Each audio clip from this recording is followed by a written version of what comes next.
Nous passons à gauche maintenant, l'heure est clairement au règlement de compte, notamment au Parti socialiste. Réunion du Bureau national prévue ce soir après des résultats électoraux loin des attentes. Si la gauche conserve les métropoles, à quelques exceptions près comme Toulouse, elle cède du terrain ailleurs. Plusieurs villes moyennes qui étaient autant de bastions comme Clermont-Ferrand ont basculé à droite. Le compagnonnage assumé avec la France insoumise n'est pas passé auprès des électeurs. La gauche n'a jamais paru aussi irréconciliable. Arthur Delaborde.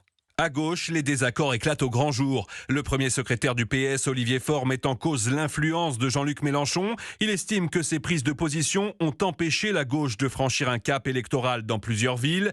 Même diagnostic chez Raphaël Glucksmann. L'eurodéputé défend une ligne claire, pas d'alliance avec les insoumis. Selon lui, les électeurs sanctionnent les accords jugés incohérents. En face, Manuel Bompard refuse toute remise en cause. Le coordinateur de la France insoumise renvoie la responsabilité au Parti socialiste, qu'il juge affaibli et parfois rejeté localement. Les écologistes, eux, tentent de tenir une position intermédiaire, mais Marine Tondelier reconnaît une campagne tendue, marquée par des attaques entre partenaires et des divisions profondes. Résultat, deux lignes qui s'opposent. D'un côté, rompre avec LFI pour élargir, de l'autre, maintenir l'union en accusant le PS de freiner. Une fracture stratégique désormais assumée et qui complique déjà la route vers 2027. Arthur Delaborde du service politique d'Europe 1.